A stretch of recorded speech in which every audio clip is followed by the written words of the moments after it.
하나님 말씀은 예레미야 3장입니다. 예레미야 3장 1절 말씀부터 말씀을 보겠습니다. 만일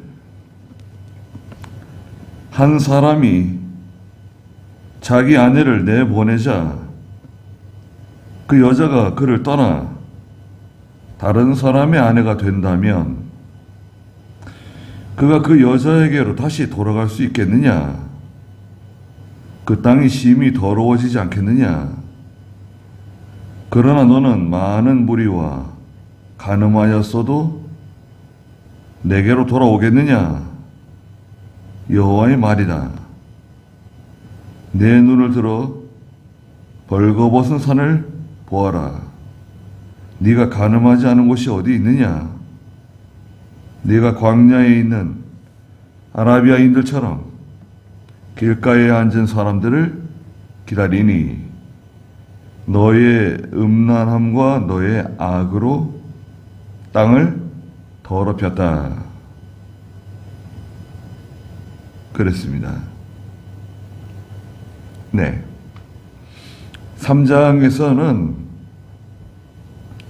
이스라엘의 음행, 북쪽 이스라엘, 북이스라엘의 음행과 남유다, 유다의 타락, 유다의 배반이라는 단어를 쓰셨어요. 여기 1절에 보니까 만일 한 사람이 자기 아내를 내보내자 그 여자가 그를 떠나 다른 사람의 아내가 된다면 그가 그 여자에게로 다시 돌아갈 수 있겠느냐 그랬어요. 남편이 아내를 내보냈어요. 이혼했습니다. 말하자면. 그래서 그 여자가 다른 남자에게로 갔어요. 갔는데 그 여자가 다시 자기 전 남편에게로 다시 돌아온다고 하면 그 전 남편이 그 여자를 받아주겠냐는 거예요. 그러지 않을 거라는 겁니다. 그렇게 된다고 하면 그 땅이 심히 더러워지지 않겠느냐 그랬어요. 이 말씀은 이제 신명기 24장에서 말씀하신 말씀과 같은 내용인데요. 그 신명기 24장 1절에 보니까 한 남자가 한 여자를 택하여 그 여자와 결혼한 후에 결혼했죠. 아내에게 수치스러운 일이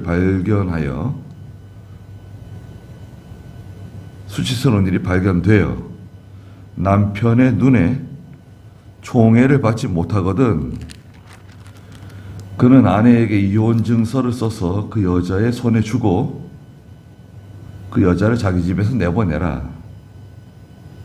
그 이혼 증서가 있으면 또 다른 남자에게 제거할 수 있다 이거죠. 나는 그 남편과 이혼한 사람이다. 그런데 그 여자는 그의 집을 나가서 다른 남자의 아내가 될 수 있다. 이 두 번째 남편도 그 여자를 싫어하여 그 여자에게 이혼 증서를 써서 그 여자의 손에 주고 그 여자를 자기 집에서 내보냈거나 그 여자를 자기 아내로 삼았던 두 번째 남편이 죽었을 경우 제가 두 번째 남편을 만났는데 그 두 번째 남편도 아내가 마음에 안 들어가지고 그 아내에게 이혼 증서를 써서 내보내거나 아니면 그 두 번째 남편이 갑자기 죽어서 혼자가 되었을 때 자동 이혼이 된 거죠. 4절에 신명기 24장 4절에 그 여자는 이미 몸을 더럽혔기 때문에 그 여자를 내보낸 첫 번째 남편이 그 여자를 다시 아내로 맞이할 수 없다 그랬어요. 이런 일은 여호와 앞에서 혐오스러운 것이니 너는 여호와 내 하나님께서 내게 유업으로 주시는 땅이 죄로 오염되지 않게 하여라. 땅이 죄로 오염된다는 거예요. 그런 일이 여기저기서 반복되고 그런 일이 자꾸 생기면 땅이 더러워진대요. 그러니까 결혼한 남편에게서 이혼 당하고 다른 남자에게 갔다가 다시 전 남편에게로 돌아온다. 그렇게 하면 안 된다는 거예요. 그런데 하나님께서는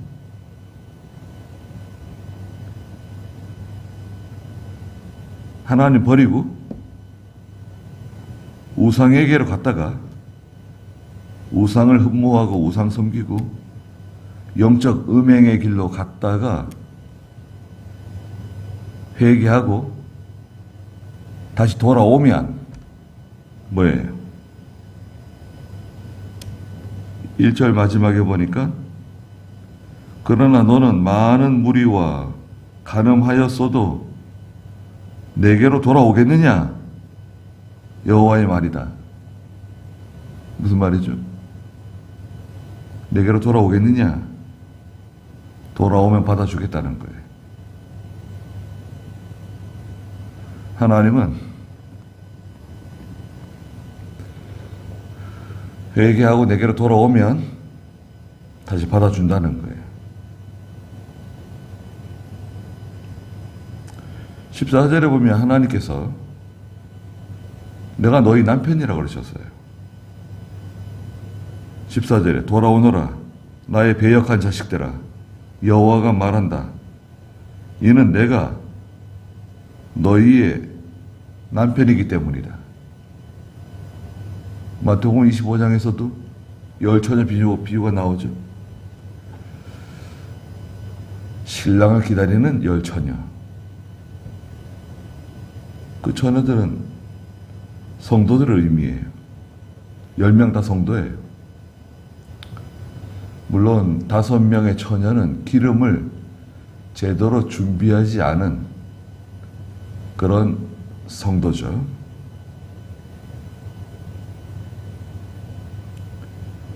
기름을 준비하긴 준비했어요. 부족한 거죠. 남편 되시는 예수님, 신랑 되시는 예수님을 기다리다가 그만 밤이 깊어지고 피곤해가지고 잠이 들었죠. 하나님은 우리 남편이세요. 저희는 하나님의 신부들입니다. 신부는 어느 정도 그 자기 남편하고 맞아야 되는 거 아니에요? 이병희 목사님은 신부가 좀 남편하고 맞아야 된다는 거예요. 비슷한 사람끼리 만나는 게 좋다는 거예요. 보통 비슷한 사람끼리 만나죠. 남편 되시는 하나님이신데 우리는 하나님의 신부들이고 남편 되시는 예수님께 좀 비슷하게 좀 맞춰져야 되는데 우리는 인격이 그렇지 못하고 믿음이 그렇지 못하고 또 이 우상을 섬겨요. 우상이 다 있습니다. 고집이 우상이라고도 말씀하시고 사무엘상 15장에서는 또 욕심이 우상이라고 또 말씀하셨습니다. 그리고 하나님보다 더 사랑하는, 더 의지하는 그런 것들이 많이 있죠. 그래서 우상을 섬기게 되면 무슨 문제가 생기는가? 하나님 도대체 왜 우상을 싫어하시는 건가? 우상을 섬기게 되면, 우상을 만들게 되면 우상에게 마음을 빼앗겨요. 마음. 우상을 사랑하게 되잖아요. 그래서 이제 야고보 4장 4절에서 간음하는 여인들이여 세상과 벗이 되면 하나님과 원수가 된다는 것을 왜 알지 못하는가? 야고보 4장 4절에 간음하는 여자들아 세상과 벗되는 것이 하나님과 원수가 된다는 것을 알지 못하느냐? 그러므로 누구든지 세상과 벗되고자 하는 자는 하나님과 원수가 되는 것이다. 그 예수 믿는 사람은 어떻게 되는 겁니까? 예수 믿는데 지금 하나님보다도 이 세상과 더 가까워요. 세상과 벗이 됐어요. 세상 사람들이 더 좋고 세상 일이 더 좋고 돈 버는 게 더 좋고 세상 일이 더 재밌어요. 하나님 섬기고 예배 드리고 기도하고 믿음으로 사는 게 더 좋아야 되는데 우리가 뭐 세상 일을 부정하는 거 아닙니다. 절대 그렇지 않아요. 네. 기독교는 세상을 부정하는 거 아닙니다. 염세주의 아니에요. 세상을 사용해서 세상에서 믿음시키고 세상에서 하나님 잘 섬기는 거예요. 교회도 세상 가운데 있는 하나님의 교회예요. 그렇잖아요. 교회가 세상 가운데 있는 거예요. 에클레시아라고 하는, 죄송한데요, 에클레시아가 이 교회란 단어인데 그 단어 자체가 세상 가운데 있는 교회를 의미해요.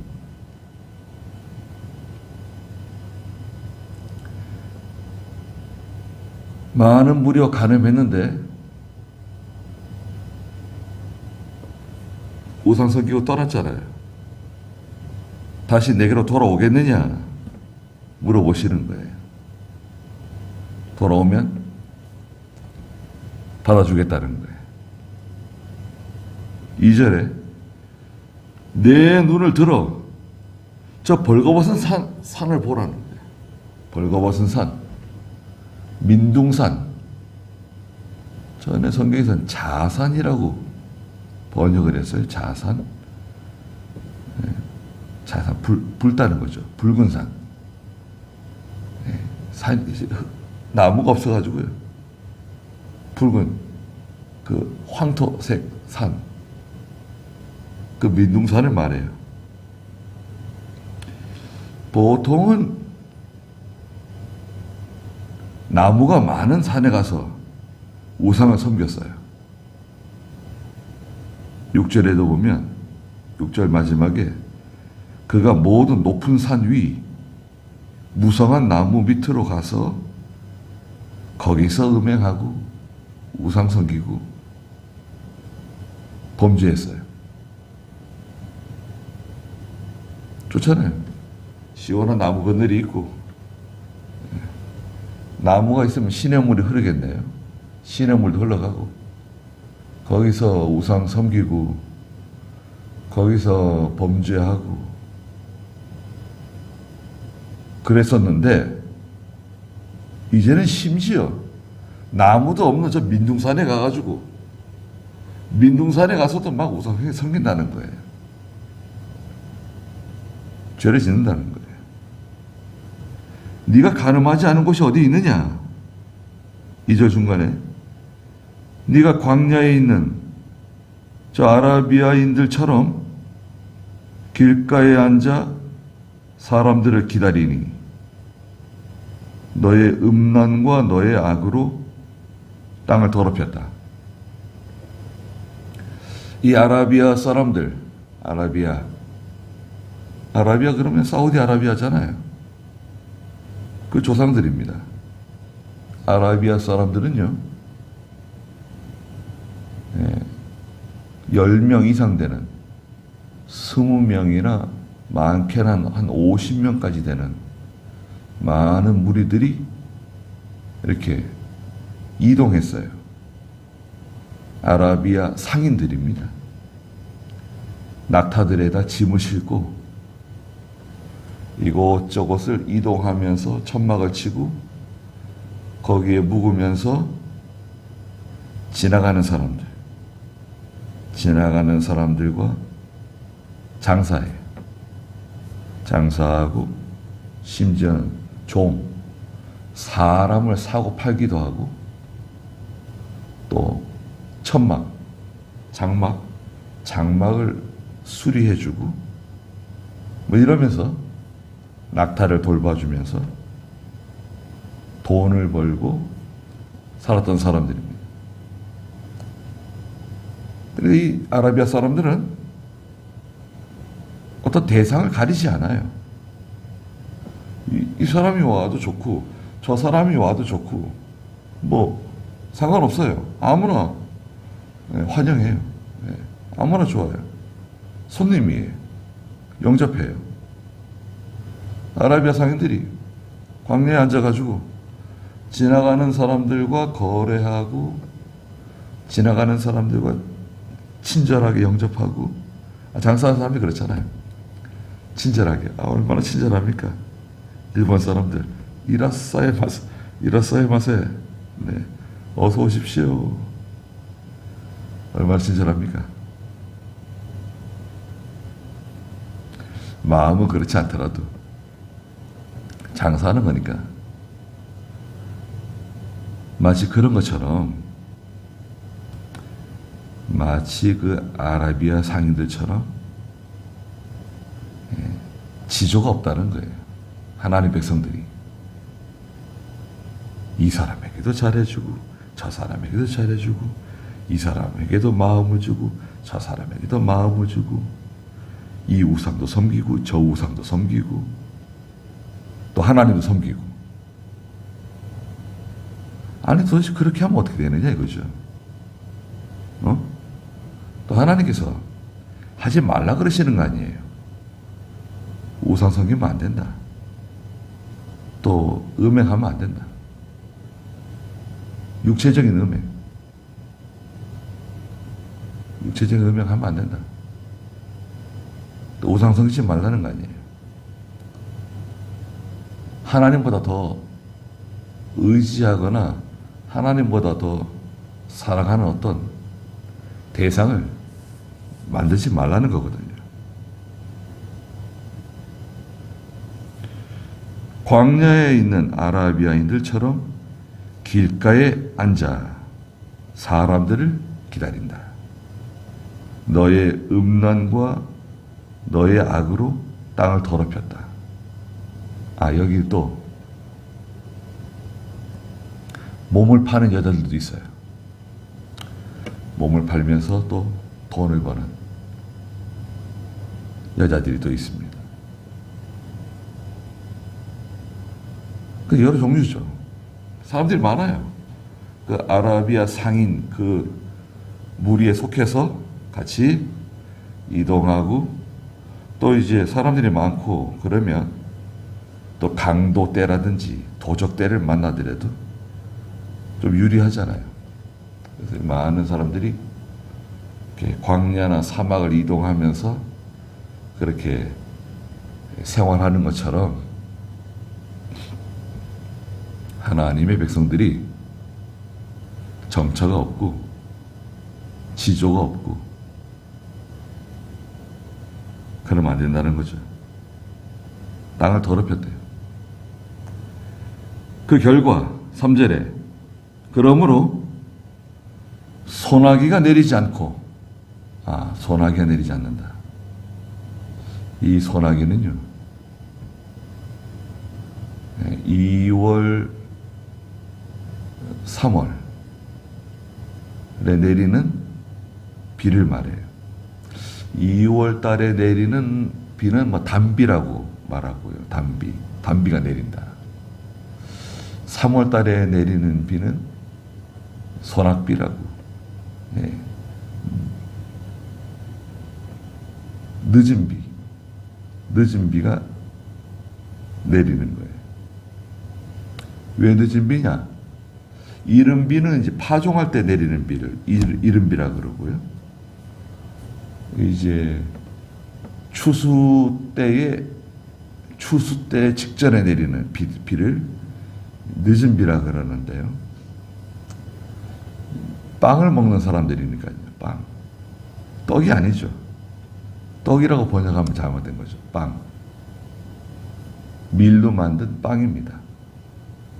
밀을 갈아서 밀가루죠. 밀가루. 밀을 갈아서 만들어 먹는 빵인데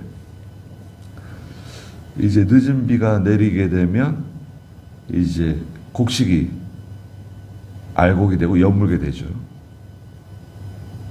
그래서 소낙비가 내려요. 근데 소낙비가 내리지 않는다는 거예요. 비가 안 와요. 비가 내리지 않으면 어떻게 됩니까? 봄비가 없어졌다. 봄비가 없어졌어요. 그러면 이제 문제가 생기죠.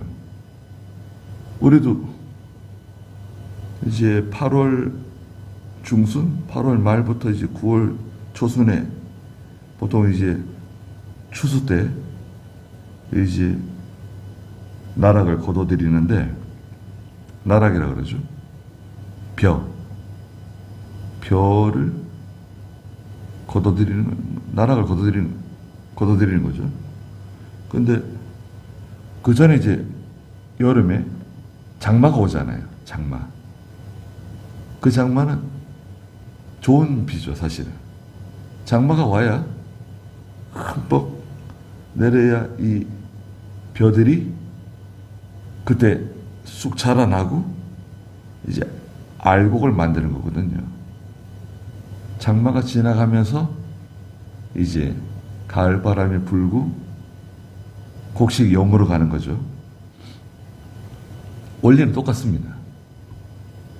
그 우리의 장마는 이제 늦은 비라고 할 수 있죠. 근데 비가 내리지 않는다. 비가 내리지 않으면 이제 문제가 되는 거죠. 농민들이 예민해지죠. 비가 내리지 않으면.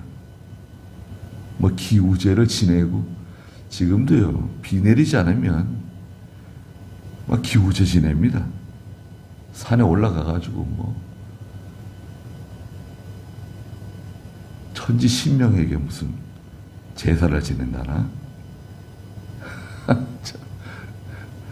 돼지 머리 갖다 놓고 뭐 하는 거 보면 이야 21세기에 첨단을 달려가는 대한민국에서 돼지 머리에 절하고 건물 짓고 난 다음에 고사 지내고 이런 미개한 일들 하는 거 보면 야, 우리나라는 어떻게 해서 망하지 않게 됐을까요?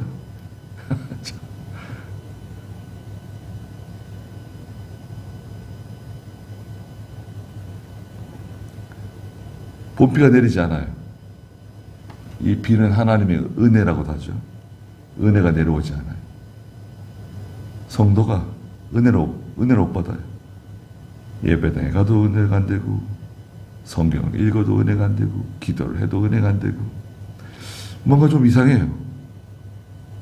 뭔가 좀 변했어요. 분위기가 바뀌었어요. 내가 왜 기쁨이 없고, 짜증나고, 화나고, 열받고, 은혜가 없어요. 너는 창기의 낯을 가졌으므로 수치를 모른다. 이 부끄러운 줄은 몰라요. 염치가 없다 그러죠. 부끄러운 줄은 몰라요. 이렇게 우상 섬기고 하나님을 떠나고 하나님을 배반하고 나가면서도 또 하나님께 와가지고 기도해요. 너무 당당해. 회개를 안 해요. 죄를 끊질 않아요. 그 생활을 그대로 유지하면서 내가 지금 사는 방식, 내가 살아가는 그 태도를 그대로 유지하는 거예요. 달라진 건 아무것도 없어요. 달라진 건 아무것도 없고 그냥 하나님께 와서 도와달라 그러는 거예요. 불쌍히 여겨달라 그러는 거예요. 함께 해달라는 거예요. 병을 고쳐달라는 거예요. 자녀들을 좀 잘되게 해달라는 거예요. 이 문제를 해결해 달라는 거예요. 변한 건 아무것도 없어요. 고친 건 아무것도 없어요. 또 가서 우상 섬기고 또 가서 거기에 제단을 쌓고 음행하고 그렇게 하는 거예요. 자기의 태도나 생활은 전혀 달라진 게 하나도 없는데 하나님께 나와서 너무나 태연하게 뻔뻔스럽게 수치를 모른다. 이제부터 4절에 내가 내게 부르짖기를 아버지는 나의 어릴 때부터 저의 친구입니다. 영원히 화를 내시며 끝까지 화를 품으시겠습니까? 하나님은 저의 친구십니다. 저의 어릴 때부터 저와 함께하던 저의 친한 친구입니다. 어떻게 계속 노를 품으시고 화를 품으시고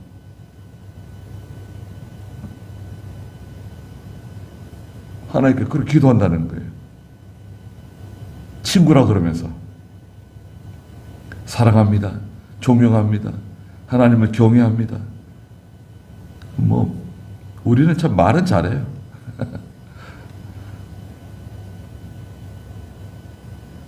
달라진 건 있는가? 달라진 건 없어요. 가정생활도 그대로고 교회생활도 그대로고 내 개인적으로 살아가는 것도 이렇게 시간이 지나고 세월이 지나고 해가 바뀌면 뭔가 이렇게 변하는 게 있고 겸손해지는 게 있고 낮아지는 게 있고 섬기는 게 있고 좀 바뀌어야 되는데 우린 잘 바뀌질 않아요. 그렇게 말하면서 악을 행하여 내 욕심을 이루었다 그랬습니다. 속에 정체가 드러났네요. 그 속에 뭐가 있냐? 그렇게 왜 우상 섬기고 왜 그렇게 음행하고 다녔는가? 세상 욕심이에요. 세상 욕심. 그 속에 욕심이 딱 감춰져 있는 거죠. 대부분 욕심이에요. 마음속 깊은 곳에 숨겨져 있는 은밀한 골방, 가장 은밀한 구석에 놓아둔 항아리 속에는 욕심이 숨겨져 있는 거죠. 그걸 하나님 드러내시죠.